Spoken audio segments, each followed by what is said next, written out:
Continúa la pesadilla para el oviedismo. El último partido del equipo Carballón en casa lo calificábamos de una manera similar.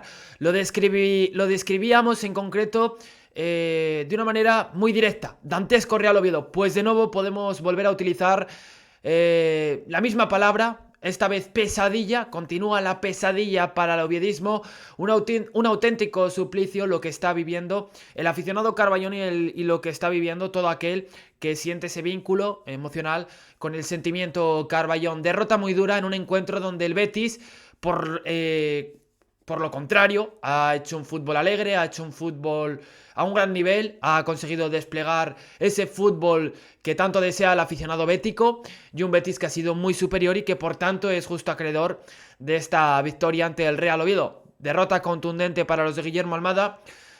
Probablemente el equipo ya antes de este encuentro estaba prácticamente desahuciado, sabiendo que las posibilidades eran mínimas, pero oye, mientras las matemáticas no dijesen lo contrario, pues el equipo debía luchar hasta el final. Para mí hoy ha faltado mucho sobre el terreno de juego. Es cierto que el equipo no empezó mal. Creo que los 10-15 primeros minutos del Real Oviedo son minutos buenos, minutos más que decentes. Pero el Real Oviedo que se fue haciendo más pequeñito y por lo contrario el Betis fue acrecentándose, fue creciendo, fue medrando con el paso de los minutos hasta pasar por encima de los Carballones. Un Real Oviedo que vuelve a ser deprimente y un Betis que ha demostrado alegría y esa contentura en su fútbol. Derrota muy dura y en el vídeo de hoy analizaremos lo que ha sido este encuentro entre Real Betis y Real Oviedo, que ha acabado con ese doloroso doloroso resultado de 3-0 en la Cartuja, donde los béticos siguen dando pasos hacia adelante pensando en esa clasificación a la Champions League, ya que cabe recordar que esta temporada, en concreto en la Liga Española, probablemente esa quinta plaza te otorga el clasificarte a la máxima competición del fútbol europeo, es decir, la Champions League. Así que vamos con el análisis de este partido, pero antes de todo vamos a repasar los 11 del partido, empezando por el Betis, que salía en portería con Alejandro Valles. Por cierto, portero que en su día compartió vestuario con Aaron Escandel. En el lateral derecho Héctor Bellerín, por la banda izquierda Ricardo Rodríguez, el suizo. En el centro de la defensa Nathan y Diego Llorente. En el centro del campo, en el doble pivote, Amrabat y Pablo Fornals, que cumplía justamente 100 años, estaba de centenario Fornals. Y Lo Celso, ¿no? Lo Celso en la media punta. En la banda derecha Anthony, en la banda izquierda Abde, y en la punta del ataque el Cucho Hernández. El Real Oviedo que salía en portería con Aaron Escandel, lateral derecho Nacho Vidal, lateral izquierdo Javi López, en el eje de la zaga David Costas y Dani Calvo, medio del campo, doble pivote Fonseca y Colombato, por delante Alberto Reina, banda derecha para Chaira, banda izquierda para Thiago Fernández y como delantero centro nuevamente Fede Viñas, ¿no? Estaba la novedad en el Real Oviedo de ese doble pivote, ya que estábamos acostumbrados a ver asiduamente a Nicolás Fonseca junto a Sibo normalmente. De vez en cuando veíamos en vez de Fonseca Colombato, pero generalmente ese era el doble pivote por el que apostaba Guillermo Almada, y por fin vimos un cambio, porque yo creo que el Real Oviedo estaba necesitado de hacer algún cambio en esa zona del centro del campo, y desafortunadamente para los intereses de los Carballones ese cambio no se vio. Creo que Nicolás Fonseca no estuvo a la altura de las circunstancias y se le notó muy poquito. A lo largo de este segundo periodo, ¿no? De la segunda vuelta, hemos visto partidos en los que Nicolás Fonseca adquiría un rol con mayor importancia, pero es cierto que en los últimos partidos ha ido perdiendo protagonismo a nivel de participación. Ya hablaremos sobre él en las notas, pero creo que Colombato está algo más correcto en el juego con pelota, en el juego posicional. Es cierto que Colombato, por ejemplo, tiene un error clamoroso en la acción del segundo gol, ¿no? Donde pierde la pelota y donde creo que el Betis ha estado muy acertado en los acosos, ¿no? A la hora de ir a intimidar al Real Oviedo en esa presión, sin tampoco presionarte súper arriba, pero cuando lo hacía con decisión, lo hacía con determinación, y eso cuando sabes hacer realmente bien la presión, se nota muchísimo y acaba surtiendo efecto. Hemos visto cómo el Oviedo en momentos ha tenido complicaciones para darle fluidez a su fútbol. Como decía al inicio del vídeo, el Real Oviedo en los 10-15 primeros minutos está acertado, está preciso, busca un fútbol más directo. De hecho, a los 20 segundos se encuentra fácilmente Ilia Cheira en una prolongación de Fede Viñas, que viene ese balón hacia él gracias a que Aaron Escandel juega al largo, se la deja Ilia Cheira en la frontal, que para mí hoy ha sido el mejor del Real Oviedo. Y acaba finalizando. Álvaro Valles tampoco tiene que hacer una gran intervención, pero bueno, ya ahí el Real Oviedo da un pequeño aviso al Betis, ¿no? Y eso al final, pues como decía, es muy importante, ¿no? Y yo creo que el Betis es capaz de recapacitar, de rectificar ciertas cosas rápidamente, que es algo que al Real Oviedo le ha faltado a lo largo de la temporada, ¿no? La capacidad para adaptarte y para entender lo que te propone el rival y acabar descifrándolo y ser capaz de habituarte, de aclimatarte a ese contexto y darle la vuelta y voltear el juego como lo ha hecho el Betis. Creo que ha volteado el partido el Betis pues a través de la presión, que al principio no estaba muy preciso el equipo, ya que luego además empezó a haber más armonía, mayor capacidad para demostrar su talento en el juego combinativo, y eso el Oviedo lo ha notado, ¿no? Hemos visto cómo el Betis, en cuanto esas sinergias han aparecido, en cuanto el funcionamiento de esa maquinaria ha empezado a deslumbrar, el Real Oviedo se ha visto con serios problemas y con muchas dificultades para frenar al equipo andaluz. Se demuestra el talento de esta plantilla. Creo que el Betis tiene una de las mejores plantillas de la Liga Española, sin lugar a dudas. Mucho talento. Una pena su rendimiento, ¿no? en la Europa League, porque tenían para pelear por ella. Y yo creo que eso es lo que le puede acabar costando el puesto a Pellegrini, ¿no? El rendimiento del Betis en los últimos años en esas competiciones europeas. Pero en lo que se refiere a este partido, creo que el Betis cuaja un muy buen partido con un buen Amrabat. Creo que Amrabat ha estado muy sólido en el quite, ha estado dando mucho empaque, y es que hemos visto ese empaque en el centro del campo del Betis, ¿no? En cambio, en el 11 del Real Oviedo a mí me ha faltado mayor poderío, mayor músculo en esa medular, ¿no? Creo que ni Nicolás Fonseca, ni Colombato, ni Alberto Reina, que ya el día del Elche estuvo muy ramplón, creo que hoy tampoco ha logrado aparecer. Ha estado probablemente algo mejor que el día que se jugó ante el equipo franjiverde, pero Alberto Reina tampoco ha tenido su gran día, y eso el Real Oviedo lo acaba notando. A mí me ha faltado en algunos momentos, oye, que no nos salen las cosas, pues vamos a tirar de algo más de rabia, de algo más de saña. Creo que ha habido futbolistas que eso lo han demostrado, ¿no? El propio Ilia Cheira, Reina por momentos, Fede Viñas, es algo que está íntegro en él, ¿no? Esa rabia, ese coraje. Thiago Fernández por momentos, a Thiago Fernández le ha costado mucho aparecer en escena. Javi López creo que vuelve a hacer un partido que es para mí el mejor a nivel defensivo del equipo, de esa retaguardia. Pero en fin, un partido donde el Betis está doblegado claramente y donde es justo merecedor, como decía al inicio. Faltaron argumentos en el juego del equipo y faltó mucho. Faltó centrocampismo, faltó seguridad en la defensa, porque la sensación era de que cuando se asomaba el Betis, ojito que venía el peligro y ojito que podía pasar algo. Y se demostró en la segunda parte. El Betis baja el ritmo del partido, vamos a ser claros, sobre todo una vez que ha marcado ese tercer gol. El Betis ya se ve ganador, ve cómo tiene el partido atadísimo, y ve cómo, bueno, puede dosificarse y puede permitirse dotarle al partido de un ritmo más bajo, ¿no? El Real Oviedo, bueno, empieza a tener algo más la pelota, pero hemos visto a un Real Oviedo que le ha costado adueñarse del balón, y justo en el momento en el que el Real Oviedo estaba más cómodo en la segunda parte, que estaba empezando a encontrar sensaciones, que Fede Viñas marcó el gol, por cierto, que luego está bien anulado porque es fuera de juego,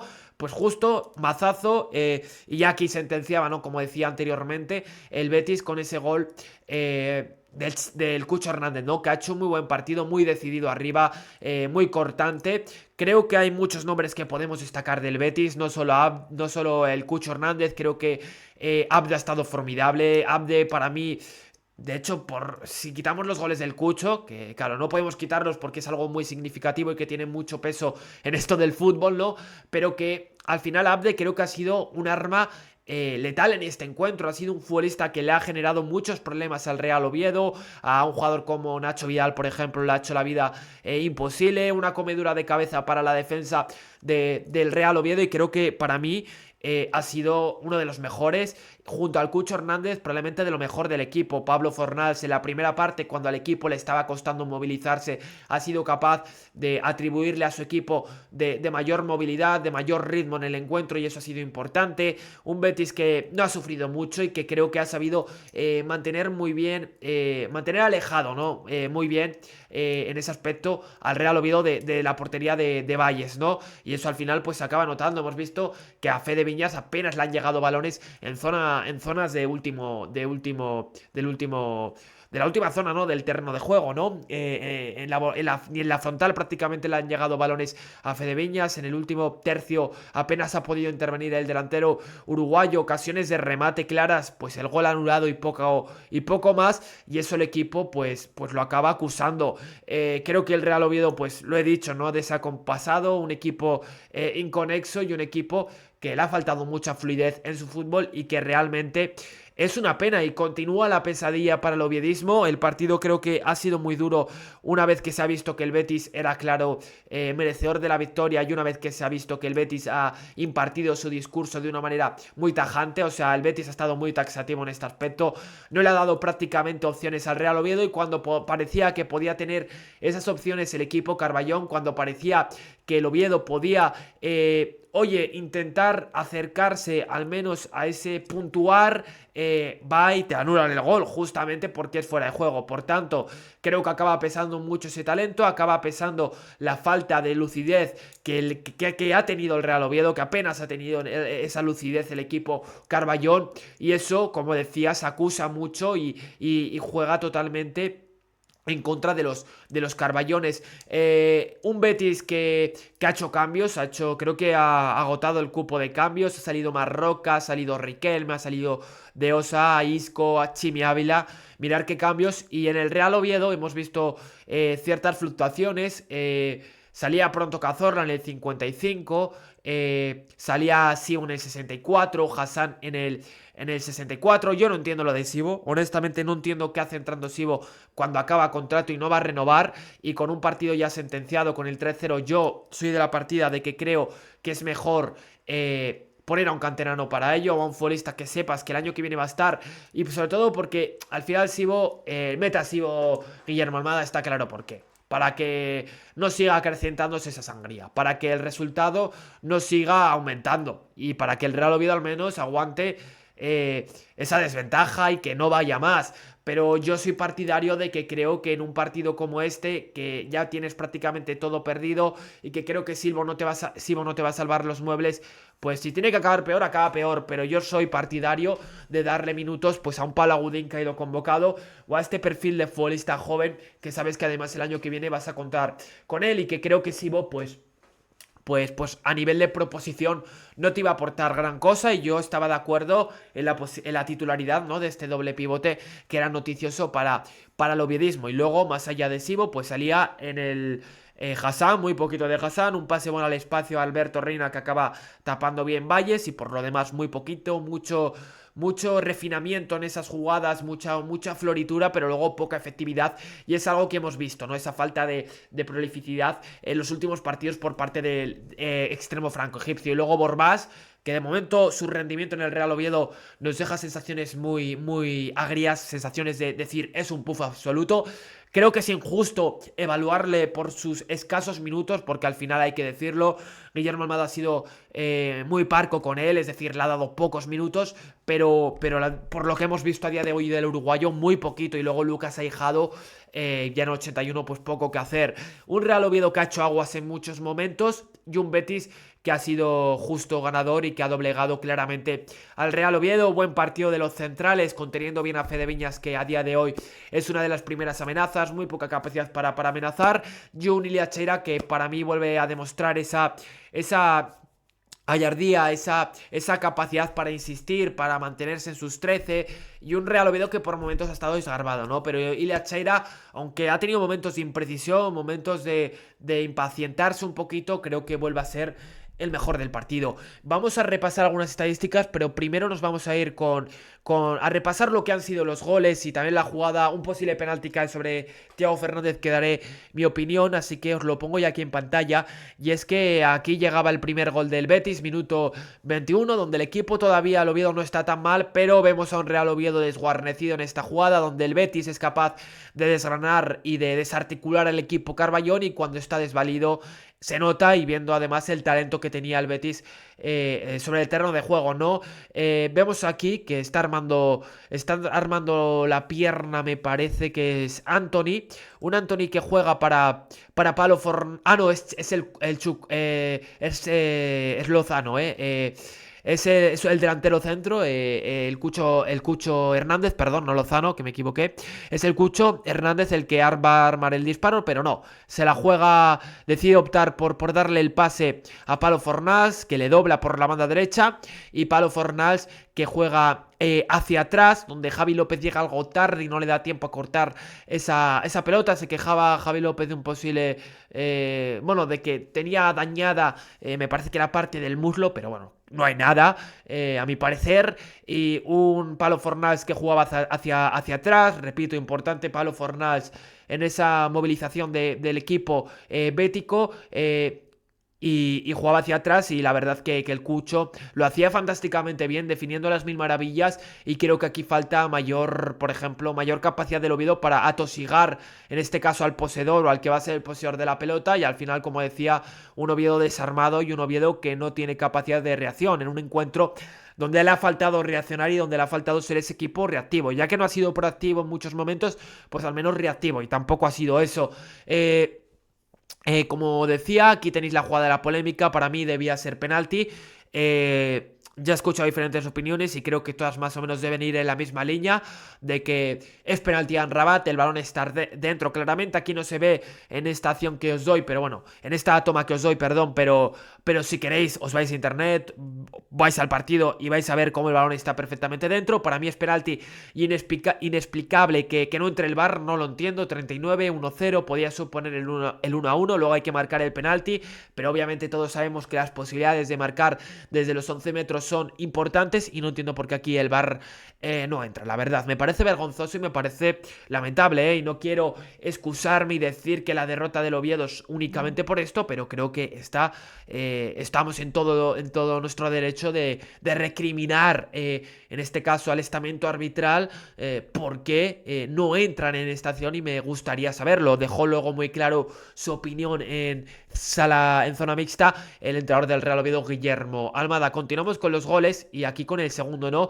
Acción donde está muy mal Colombato, muy flojo, muy tenue, muy apagado, y donde duda. Y ante un equipo como el Betis vemos los acosos, ¿no? Como decía anteriormente, muy bien Antony, en cuanto ven la sangre ahí emanar, salta Amrabat, salta, me parece que es Lo Celso, y eso provoca el contragolpe del Betis.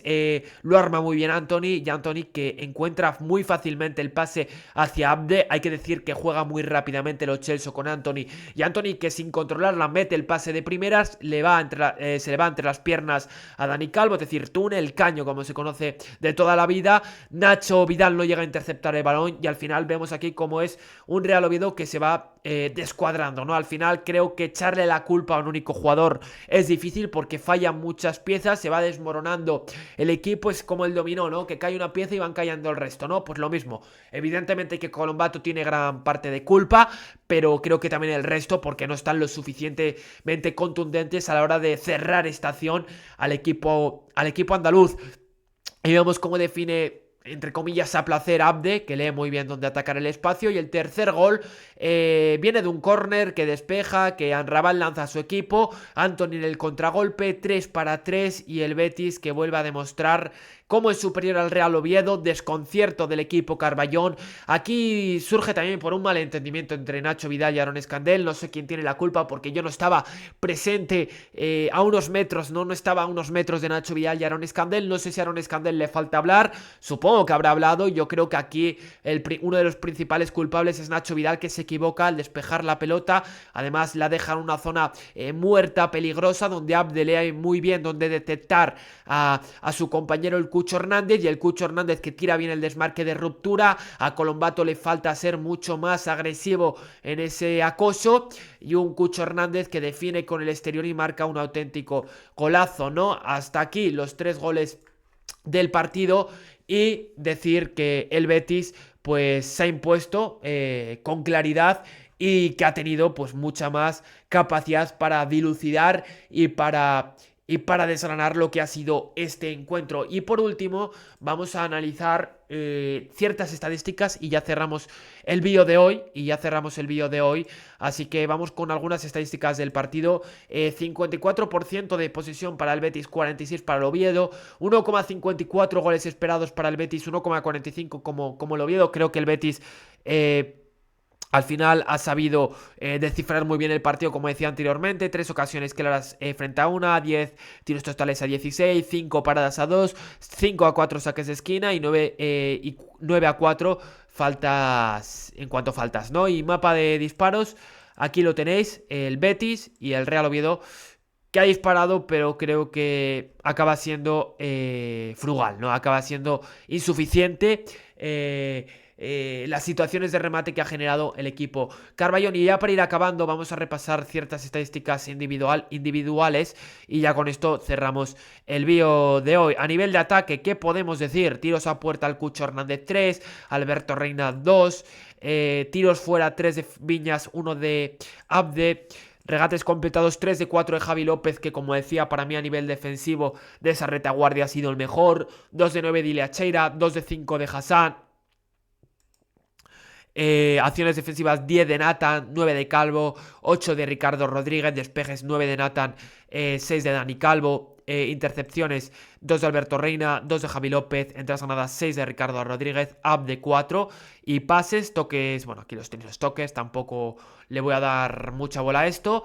Pases clave 4 de Reina, 2 de Abde, 2 de Anthony, centros acertados 1 de 4 de López, 0 de 4 de Chaira, pases largos acertados 7 de 13 de Álvaro Valles, 5 de 10 de Aaron Escandel, y en cuanto a duelos ganados, 6 de 17 de Chaira, 6 de 12 Thiago Fernández. Y vemos como Fede Viñas no ha resaltado tanto en este aspecto, ¿no? Suele relucir mucho en la faceta de ganar duelos, y en este encuentro no le vimos de esa manera tan notoria aparecer en esos envites, ¿no? En esas porfías. Y eso al final habla de que sí, que no hemos visto al Fede Viñas de otros días. Creo que ha sido de los mejores a la hora de interpretar dónde atacar el espacio, dónde poder desquebrejar un poquito a la defensa del Betis, pero creo que no ha estado al nivel de otros días. Y repito, para mí ha sido de lo mejor del equipo, y hablaremos sobre él en las notas. Posesiones perdidas 17 de Abde, 15 de Lo Celso, que le costó aparecer en escena, y portería para las totales 5 de Valles, 2 de Aaron Escandel, y goles evitados 0,6 de Valles, menos 0,79 de Aaron Escandel. No puede hacer mucho los goles el portero del Real Oviedo. Y con esto dejamos el vídeo de hoy. Recordar que mañana lunes tendréis por la mañana, sobre las 10 de la mañana, a las 10 de la mañana justo, tendréis el vídeo de las notas, donde calificamos a los jugadores del Real Oviedo y a los del Betis. Por tanto, os espero ya en ese vídeo. Os agradezco que os suscribáis, si no lo estáis, y que reventéis el botón de likes, que a mí me apoyáis un mogollón de esta manera, y se agradece tremendamente que hagáis estos pasos tan sencillos y que además son totalmente gratuitos. Y con esto dejamos el vídeo de hoy. Os leo en comentarios, poner vuestra opinión. ¿Qué creéis que debe hacer Guillermo Almada en lo que resta de temporada? Ya no digo si debe ser el entrenador del año que viene. ¿Qué es lo que tiene que hacer? ¿Apostar por gente que vaya a estar la temporada que viene, viendo el percal cómo está? O sea, viendo que el equipo parece que está en decadencia, y viendo que al final va a haber unos jugadores que se van a ir, como es el caso de Sibo probablemente, y otros que se van a quedar, como es el caso, pues, de Ilia Cheira al parecer. Así que ponerme en comentarios qué debe hacer Guillermo Almada lo que resta de temporada. Apostar por gente joven, luchar hasta el final, poner a los 11 mejores para demostrar profesionalidad y para demostrar oficio. No sé, os leo en comentarios y me parece una cuestión muy interesante. Así que nos vemos en la próxima. Chao, chao.